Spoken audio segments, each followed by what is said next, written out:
എല്ലാവർക്കും നമസ്കാരം. എല്ലാവരും സുഖായിരിക്കുന്നു എന്ന് കരുതുന്നു.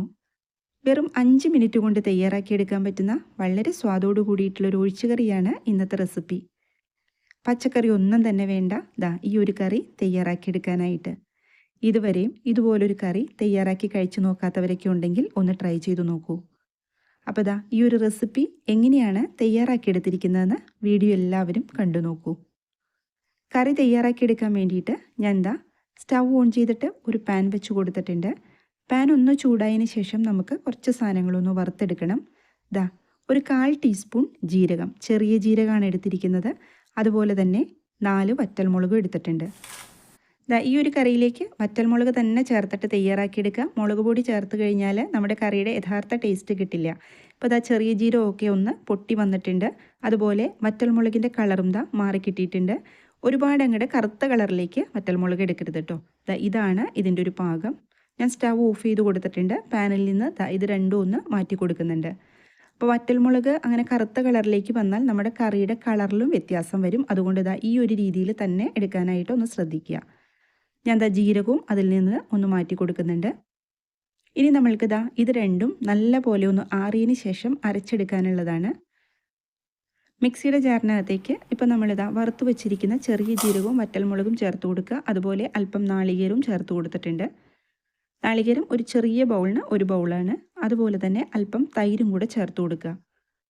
ഇനി നമ്മൾക്കിത് നല്ലപോലെ ഒന്ന് അരച്ചെടുക്കണം. അപ്പോൾ വെള്ളം ചേർത്ത് അരയ്ക്കരുത്. ഇതുപോലെ നാളികേരത്തിലേക്ക് തൈര് ചേർത്തിട്ട് വേണം അരച്ചെടുക്കാനായിട്ട്. ഈ ഒരു രീതിയിൽ ഞാൻ അരച്ചെടുത്തുകൊണ്ട് വന്നിട്ടുണ്ട്. അപ്പോൾ നിങ്ങൾക്ക് എത്രയാണോ കറി തയ്യാറാക്കേണ്ടത് അതനുസരിച്ച് നാളികേരത്തിൻ്റെയും അതുപോലെ തന്നെ തൈരിൻ്റെയും അളവ് കൂട്ടിയും കുറച്ചൊക്കെ എടുക്കുക. ഇനി ഈ ഒരു അരപ്പ് ഒരു പാത്രത്തിനകത്തേക്ക് ഒന്ന് മാറ്റി കൊടുക്കുക. എന്നിട്ട് നമ്മൾക്ക് നല്ലപോലെ ഒന്ന് മിക്സ് ചെയ്തെടുക്കാനുള്ളതാണ്, കുറേശ്ശെ വെള്ളം ചേർത്തിട്ട്. അപ്പോൾ നമ്മൾ അരച്ച മിക്സിയുടെ ജാറിനകത്തേക്ക് കുറച്ച് തിളപ്പിച്ചാറിയ വെള്ളം ചേർത്തിട്ട് അതാണ് ഞാനിപ്പോൾ ഒഴിച്ചു കൊടുക്കുന്നത്. വെള്ളം ഒരുപാട് ഒഴിച്ചിട്ട് ആദ്യം തന്നെ അങ്ങ് മിക്സ് ചെയ്യരുത്. കുറേശ്ശെ വെള്ളം ചേർത്തിട്ട് ഇതുപോലെ ഒന്ന് ചെയ്തെടുക്കുക. ഈ ഒരു സമയത്ത് നമ്മുടെ വീഡിയോ കണ്ടുകൊണ്ടിരിക്കുമ്പം സബ്സ്ക്രൈബ് ചെയ്യാതെ കാണുന്നവരുണ്ടെങ്കിൽ ഒന്ന് സബ്സ്ക്രൈബ് ചെയ്ത് സപ്പോർട്ട് തരണേ. അതുപോലെ തന്നെ ലൈക്ക് ചെയ്യുകയും വീഡിയോ കണ്ടിട്ട് ഇഷ്ടമായാൽ ഷെയർ ചെയ്ത് കൊടുക്കുകയൊക്കെ വേണം കേട്ടോ. ഞാൻ ഇത്രയും വെള്ളമാണ് ചേർത്ത് കൊടുക്കുന്നത്. ഒരുപാട് വെള്ളം ഒഴിച്ചു കൊടുത്തിട്ട് മിക്സ് ചെയ്യരുത്. ഇനി ഇതിനകത്തേക്ക് അല്പം ഉപ്പും കൂടെ ചേർത്ത് കൊടുക്കുക. ഉപ്പ് നമ്മൾ നേരത്തെ ചേർത്തിട്ടുണ്ടായിരുന്നില്ല. എന്നിട്ട് ഒന്നും കൂടി നല്ലപോലെ ഒന്ന് ഇളക്കി യോജിപ്പിച്ച് കൊടുക്കുക. ഇനി ഇത് വറുത്തിടണം. വറുത്തും കൂടി ഇടുമ്പോഴാണ് നമ്മുടെ കറിയുടെ ടേസ്റ്റ് ഒന്നും കൂടി കൂടുക. അപ്പോൾ വറുത്തിടുമ്പോൾ നമ്മൾ 1-2 സാധനങ്ങൾ ചേർത്തിട്ടാണ് കേട്ടോ വറുത്തിടുന്നത്, ടേസ്റ്റൊക്കെ കൂട്ടാൻ വേണ്ടിയിട്ട്. ഞാൻ സ്റ്റവ് ഓൺ ചെയ്തിട്ട് ഒരു പാൻ വെച്ച് കൊടുത്തിട്ടുണ്ട്. ഒരുപാട് വെളിച്ചെണ്ണയൊന്നും ഇതിനകത്തേക്ക് ചേർത്ത് കൊടുക്കണ്ട. വളരെ കുറച്ച് വെളിച്ചെണ്ണ ചേർത്ത് കൊടുത്താൽ മതി. വെളിച്ചെണ്ണ തന്നെ ചേർത്ത് കൊടുക്കണേ. വെളിച്ചെണ്ണ ചൂടായി കഴിയുമ്പം കുറച്ച് കടുകും അതുപോലെ തന്നെ കുറച്ച് ഉലുവയും കൂടി ചേർത്ത് കൊടുത്തിട്ടുണ്ട്. ഉലുവയും കടുകും ഒരു 1/4 ടീസ്പൂൺ വീതമാണ് ഞാൻ എടുത്തിരിക്കുന്നത്. ഉലുവയൊന്ന് സ്കിപ്പ് ചെയ്യരുത് കേട്ടോ, അതിൻ്റെയൊക്കെ ഫ്ലേവർ നമ്മുടെ കറിയിലേക്ക് വേണം. ഇനി ചേർത്ത് കൊടുക്കേണ്ടത് കുറച്ച് എള്ളെടുത്തിരിക്കുന്നത് 1/4 ടീസ്പൂണിൽ കുറച്ച് കൂടുതലുണ്ട്.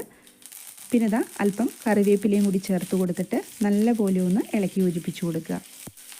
ഈ സമയത്ത് കുറച്ച് വെച്ചിട്ട് വേണം കേട്ടോ ചെയ്തെടുക്കാനായിട്ട്. കറിവേപ്പിലേക്ക് നല്ലപോലെ ഫ്രൈ ആയി കിട്ടിയിട്ടുണ്ട്. ഈ ഒരു സമയത്ത് നമ്മൾ അരച്ചു വെച്ചിരിക്കുന്ന നാളികേരത്തിൻ്റെ ഒരു കൂട്ടുണ്ടല്ലോ അത് ചേർത്ത് കൊടുക്കുക. സ്റ്റൗ ഞാൻ ഓഫ് ചെയ്ത് കൊടുത്തിട്ടില്ല.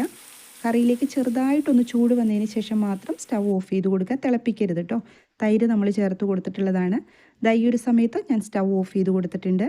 വളരെ സ്വാദോട് കൂടിയിട്ട് പെട്ടെന്ന് തയ്യാറാക്കിയെടുക്കാൻ പറ്റുന്നൊരു കറിയാണ്. ഇപ്പം നല്ല ചൂട് സമയമാണ്. ഒരുപാട് സമയമൊന്നും കിച്ചണിൽ നിന്ന് കുക്ക് ചെയ്യാനായിട്ട് വല്ലാത്ത ബുദ്ധിമുട്ട് തന്നെയാണല്ലേ. എളുപ്പത്തിൽ തയ്യാറാക്കിയെടുക്കാം. ചോറിൻ്റെ കൂടെ കഴിക്കാൻ സൂപ്പർ ടേസ്റ്റാണ്. ഈ ഒരു കറി തയ്യാറാക്കി ഉടനെ കഴിക്കുന്നതിനേക്കാളും ടേസ്റ്റ് ഒരു അരമണിക്കൂർ കഴിയുമ്പോഴാണ് കേട്ടോ. അപ്പോഴാണ് കറിയുടെ യഥാർത്ഥ ടേസ്റ്റ് നമുക്ക് കിട്ടുക. അപ്പോൾ ഇതുവരെയും ഇതുപോലൊരു റെസിപ്പി തയ്യാറാക്കി നോക്കാത്തവരൊക്കെ ഉണ്ടെങ്കിൽ ട്രൈ ചെയ്ത് നോക്കൂ. തയ്യാറാക്കി നോക്കിയിട്ട് ഫീഡ്ബാക്ക് കമൻറ്റ് ബോക്സിൽ പറയണം കേട്ടോ. സബ്സ്ക്രൈബ് ചെയ്യാനും ലൈക്ക് ചെയ്യാനൊന്നും ആരും മറന്നുപോലെ. മറ്റു റെസിപ്പിയുമായിട്ട് വീണ്ടും കാണാം. എല്ലാവരും സന്തോഷമായിട്ടിരിക്കുക. താങ്ക്